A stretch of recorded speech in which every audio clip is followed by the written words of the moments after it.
ನಮಸ್ಕಾರ. ಸಹಕಾರಿ ಟಿವಿಗೆ ಸ್ವಾಗತ. ಮೊದಲು ಮಾನವನಾಗು. ನಾನು ಎಚ್.ಎಸ್. ಸುಧೀಂದ್ರ ಕುಮಾರ್.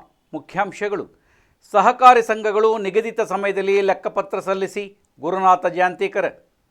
ಕರ್ನಾಟಕ ರಾಜ್ಯ ಸೌಹಾರ್ದ ಸಂಯುಕ್ತ ಸಹಕಾರ ನಿಯಮಿತ ಕಲಬುರಗಿ ಪ್ರಾಂತ ಬೀದರ್ ಜಿಲ್ಲಾ ಸಂಪರ್ಕ ಕಚೇರಿ ವತಿಯಿಂದ ಜಿಲ್ಲೆಯ ಎಲ್ಲ ಸಹಕಾರಿಗಳಿಗಾಗಿ ಇತ್ತೀಚೆಗೆ ಕಲ್ಯಾಣ ಪತ್ತಿನ ಸೌಹಾರ್ದ ಸಹಕಾರಿಯ ಸಾಮರ್ಥ್ಯ ತರಬೇತಿ ಕೇಂದ್ರದಲ್ಲಿ ಲೆಕ್ಕ ಪರಿಶೋಧನೆ ಕುರಿತು ಪೂರ್ವ ಸಿದ್ಧತೆ ತರಬೇತಿಯನ್ನು ಹಮ್ಮಿಕೊಳ್ಳಲಾಗಿತ್ತು.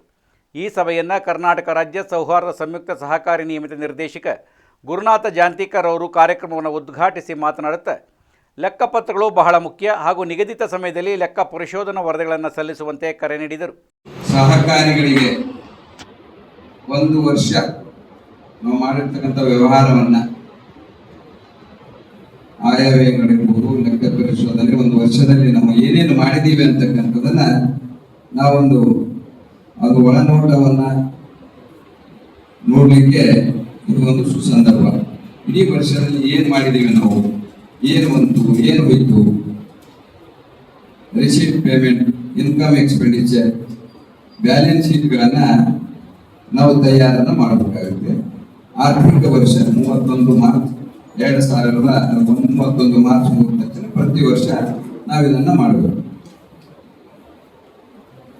ವಿಶೇಷವಾಗಿ ಸೌಹಾರ್ದ ಈ ಒಂದು ಕಾಯ್ದೆಯಲ್ಲಿ ಲೆಕ್ಕ ಪರಿಶೋಧನೆ ಪ್ರತಿ ವರ್ಷ ಕಡ್ಡಾಯವಾಗಿ ಮಾಡಲೇಬೇಕು. ಇಲ್ಲಿ ಮುಂದೆ ಹಾಕಲಿಕ್ಕೆ ಅವಕಾಶವೂ ಇಲ್ಲ.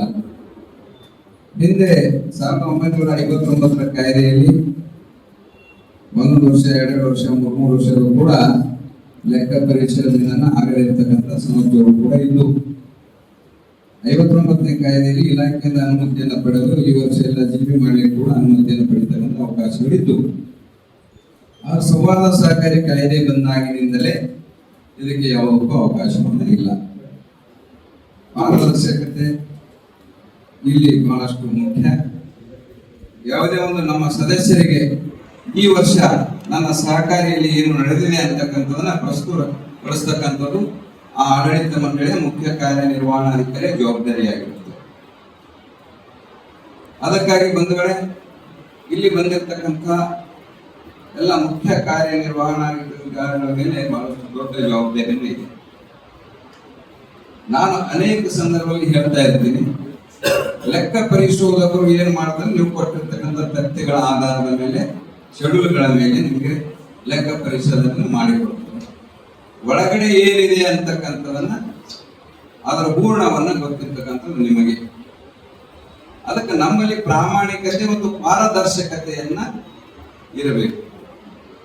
ಯಾವ ಮುಖ್ಯ ಕಾರ್ಯನಿರ್ವಹಣಾಧಿಕಾರಿ ಮತ್ತು ಆಡಳಿತ ಮಂಡಳಿಯಲ್ಲಿ ಪ್ರಾಮಾಣಿಕತೆ ಮತ್ತು ಪಾರದರ್ಶಕತೆ ಇರುತ್ತೋ ಆ ಸಹಕಾರಿ ಸಂಸ್ಥೆಗಳು ಎತ್ತರವಾಗಿ ಬೆಳೆಯಲಿಕ್ಕೆ ಸಾಧ್ಯ ಇದೆ, ದೀರ್ಘಕಾಲದಲ್ಲಿ ಉತ್ತಮವಾಗಿರಲಿಕ್ಕೆ ಸಾಧ್ಯ ಇದೆ. ಎಲ್ಲಿಯವರೆಗೆ ಯಾವುದೇ ಒಂದು ಸಂಘದಲ್ಲಿ ಮುಖ್ಯ ಕಾರ್ಯನಿರ್ವಹಣಾಧಿಕಾರಿ ಮತ್ತು ಆಡಳಿತ ಮಂಡಳಿಯು ಪಾರದರ್ಶಕವಾಗಿ ಪ್ರಾಮಾಣಿಕವಾಗಿ ಇರ್ತಾರೋ ಅಲ್ಲಿವರೆಗೆ ಸಹಕಾರಿ ಸಂಸ್ಥೆಗಳು ಉತ್ತಮವಾಗಿ ಇರಲಿಕ್ಕೆ ಸಾಧ್ಯ ಇದೆ. ನಿನ್ನೆ ನಾವು ಒಂದು ನಮ್ಮ ಅಡ್ಮಿನ್ ಕಮಿಟಿ ಮೀಟಿಂಗ್ ಇತ್ತು ಬೆಂಗಳೂರಲ್ಲಿ, ಹೀಗೆ ಸೇರಿ ಮಾತುಕತೆ ಆಡ್ತಾ ಇದ್ದೀವಿ. ಯಾವುದೋ ಒಂದು ಸಹಕಾರಿ ಸಂಸ್ಥೆ ಬಗ್ಗೆ ಮಂಗಳೂರಿನಲ್ಲಿ ಇರ್ತಕ್ಕಂಥ ಸಹಕಾರಿ ಸಂಸ್ಥೆ ಚರ್ಚೆ ಬಂತು. ಅದು ಒಳ್ಳೆಯದಿದೆ, ಅಧ್ಯಯನಕ್ಕೆ ಒಳ್ಳೆಯದು, ಅದಕ್ಕೆ ಹೆಂಗ ಸನ್ಮಾನ ಇತ್ಯಾದಿ ಮಾಡಬೇಕು. ನಾವು ಒಳ್ಳೆಯ ಸಂಸ್ಥೆ ಅಂತೇಳಿ ಅದಕ್ಕೆ ಬಹಳ ಪ್ರಶಸ್ತಿ ಇತ್ಯಾದಿ ಕೊಡ್ತೀವಿ. ಬರ್ತಕ್ಕಂಥ ಕೆಲವೇ ವರ್ಷದಲ್ಲಿ ಆ ಸಂಸ್ಥೆ ಬಗ್ಗೆ ಬಹಳ ಗಂಭೀರವಾದಂತಹ ಚಿಂತನೆಗಳನ್ನು ಮಾಡಬೇಕಾದಂತ ಕೂಡ ಬಂದಿದೆ. ಅದಕ್ಕಾಗಿ ನಮ್ಗೆ ಏನಾಗ್ತಾ ಇದೆ ಅಂತ, ಒಳ್ಳೆ ಸಂಸ್ಥೆ ಅಂತೇಳಿ ಕೊಡ್ಲಿಕ್ಕೆ, ಪ್ರಶಸ್ತಿ ಕೊಡ್ಲಿಕ್ಕೆ ಕೂಡ ಹೆದರಿಕೆ ಆಗ್ತದೆ. ಇವತ್ತು ಒಳ್ಳೇದಂತ ಕೊಡ್ತೀವಿ, ನಾಳೆ ನೀವು ಹೇಳ್ತೀರಿ ಸರ್ ಅದು ಬಹಳ ಒಳ್ಳೇದಂತೇಳಿ ಪ್ರಶಸ್ತಿ ಕೊಡ್ತೀವಿ, ಇವತ್ತು ನೋಡಿದ್ರೆ ಹೀಗಿದೆ. ಇದಕ್ಕೆಲ್ಲ ಕಾರಣಗಳು ಯಾರು? ಇವತ್ತು ನೋಡಿ, ಬೀದರ್ ಜಿಲ್ಲೆಯಲ್ಲಿ 120 ಹೆಚ್ಚು ಸಹಕಾರಿ ಸಂಸ್ಥೆಗಳು ಇದ್ದಾವೆ. ನಾವು ಬಂದಿದ್ದೀವಿ ಎಷ್ಟು? 45 ಜನ ಬಂದಿದ್ದೀವಿ. ಅರ್ಧದಕ್ಕೂಗಿಂತ ಹೆಚ್ಚು ಜನ ಇಲ್ಲಿ ಬಂದಿಲ್ಲ ಅಂತಂದ್ರೆ ಕಾರಣಗಳು ಅಂತವ್ರ ಸಂಸ್ಥೆನೇ ಹಾಳಾಗ. ಯಾರು ನಾವು ಕರೆಕ್ಟ್ ಆಗಿ ಪ್ರಾಮಾಣಿಕ ಪಾರದರ್ಶಕವಾಗಿ ಮಾಡ್ತೀವಿ, ನಾವೆಲ್ಲ ಕಡೆ ಬರ್ತೀವಿ, ಅದರ ಜ್ಞಾನವನ್ನು ಪಡಿತೀವಿ, ಸಹಕಾರಿ ಸಂಸ್ಥೆಗಳು ಚೆನ್ನಾಗಿ ನಡೆಸ್ತೀವಿ. ಯಾರು ನಾವು ಎಲ್ಲವೂ ನಮಗೆ ಚೆನ್ನಾಗಿ ಗೊತ್ತಿದೆ, ನಾವು ಸರ್ವಜ್ಞರಿದ್ದೀವಿ, ನಮ್ಗೆ ಯಾರದೇ ಮಾರ್ಗದರ್ಶನ ಬೇಕಾಗಿಲ್ಲ, ಯಾರೇನು ಹೇಳ್ತಾರೆ ಅವ್ರಿಗಿಂತ ಚೆನ್ನಾಗಿ ನಮ್ಗೆ ಗೊತ್ತಿದೆ, ಡಿ ಡಿ ಅವ್ರು ಏನ್ ಹೇಳ್ತಾರೆ ಅವ್ರಿಗಿಂತ ಚೆನ್ನಾಗಿ ನಮ್ಗೆ ಗೊತ್ತಿದೆ, ದಯವಿಟ್ಟು ನಿಮಗೆ ಗೊತ್ತಿದ್ರು ಕೂಡ ಪ್ರತಿ ವರ್ಷ ಮಾರ್ಚ್ 31 ಮುಗಿದ ತಕ್ಷಣ ಲೆಕ್ಕ ಪರಿಶೋಧನೆ ತಥ್ಯಗಳನ್ನ ಸಿದ್ಧಪಡಿಸಿ ಏಪ್ರಿಲ್ ನಲ್ಲಿ ಒಂದು ಕಡ್ಡಾಯ ಒಂದು ಸಭೆಯನ್ನು ಮಾಡಬೇಕು. ನೀವು ಆಡಳಿತ ಮಂಡಳಿದು ಕಡ್ಡಾಯವಾಗಿ ಪ್ರತಿಯೊಬ್ಬರು ಕೂಡ ಆಡಳಿತ ಮಂಡಳಿ ಸಭೆಯನ್ನು ನಡೆಸಬೇಕು. ಆ ಸಭೆಯಲ್ಲಿ ರಿಸಿಟ್ ಪೇಮೆಂಟ್, ಬ್ಯಾಲೆನ್ಸ್ ಶೀಟ್, ಲೆಕ್ಕ, ಇನ್ಕಮ್, ಎಕ್ಸ್ಪೆಂಡಿಚರ್ ಎಲ್ಲವೂ ಕೂಡ ಸಿದ್ಧಪಡಿಸಿ ಮುಖ್ಯ ಕಾರ್ಯನಿರ್ವಹಣಾಧಿಕಾರಿ ಬೋರ್ಡಿನಲ್ಲಿ ಇಡಬೇಕು. ಬೋರ್ಡಿನಲ್ಲಿ ಇಟ್ಟು ಅದನ್ನು ಲೆಕ್ಕ ಪರಿಶೋಧನೆಗೆ ಒಪ್ಪಿಸಲಿಕ್ಕೆ ಅನುಮೋದನೆಯನ್ನು ಪಡಿಬೇಕು ಬೋರ್ಡಿಂದ. ಆ ಕೆಲಸವನ್ನು ನಾವು ಎಷ್ಟು ಜನ ಮಾಡ್ತಾ ಇದ್ದೀವಿ? ಅದನ್ನ ಪ್ರತಿಯೊಬ್ಬರು ಕಡ್ಡಾಯವಾಗಿ ಮಾಡಿದಾಗ ಆಗ ಸಹಕಾರಿ ಸಂಸ್ಥೆಯ ಆರೋಗ್ಯವನ್ನ ಚೆನ್ನಾಗಿ ಇಡಲಿಕ್ಕೆ ಸಾಧ್ಯ ಆಗುತ್ತೆ. ಎಲ್ಲಿವರೆಗೆ ಸಹಕಾರಿ ಸಂಸ್ಥೆಯ ಆರೋಗ್ಯ ಚೆನ್ನಾಗಿರುತ್ತೆ ಅಂತಂದ್ರೆ, ಎಲ್ಲಿವರೆಗೆ ಅಲ್ಲಿರ್ತಕ್ಕಂಥ ಆಡಳಿತ ಮಂಡಳಿಯವರು, ಸಿಬ್ಬಂದಿ ವರ್ಗದವರು ಚೆನ್ನಾಗಿರ್ತಾರೋ ಅಲ್ಲಿವರೆಗೆ ಆರೋಗ್ಯ ಚೆನ್ನಾಗಿರುತ್ತೆ. ಸಹಕಾರಿ ಸಂಸ್ಥೆ ಎಷ್ಟು ದೊಡ್ಡದಾಗಿ ಕಟ್ಟಿದೀವಿ ಅಂತಕ್ಕಂಥ ಮಹತ್ವ ಅಲ್ಲ, ಸಹಕಾರಿ ಸಂಸ್ಥೆಯನ್ನು ಹೇಗೆ ನಡೆಸಿದೀವಿ ಅಂತಕ್ಕಂಥದ್ದು ಬಹಳ ಮಹತ್ವದಾಗಿದೆ. ಕಾರ್ಯಕ್ರಮಕ್ಕೆ ಮುಖ್ಯ ಅತಿಥಿಗಳಾಗಿ ಬಸಣ್ಣ, ಉಪನಿರ್ದೇಶಕರು, ಸಹಕಾರ ಸಂಘಗಳ ಲೆಕ್ಕ ಪರಿಶೋಧನೆ ಇಲಾಖೆ ಬೀದರ್ ಮತ್ತು ಶ್ರೀಮತಿ ಡಾಕ್ಟರ್ ನೀಲಾಂಬಿಕಾ, ಸಹಾಯಕ ನಿಬಂಧಕರು, ಸಹಕಾರ ಸಂಘಗಳ ಇಲಾಖೆ ಬೀದರ್ ಆಗಮಿಸಿ ಲೆಕ್ಕ ಪರಿಶೋಧನಾ ವರದಿಯು ಸಹಕಾರಿಯು ಜೀವನಾಡಿಯಾಗಿದ್ದು ಸಕಾಲದಲ್ಲಿ ಕೈಗೊಳ್ಳಬೇಕು ಎಂದು ಕಿವಿಮಾತು ಹೇಳಿದರು. ಬಸವರಾಜ ಹುಡುಗೆ ಸ್ವಾಗತಿಸಿದರು. ರಾಜೇಶ್ ಕೆಎಂ ಪ್ರಾಸ್ತಾವಿಕ ನುಡಿಗಳನ್ನಾಡಿದರು.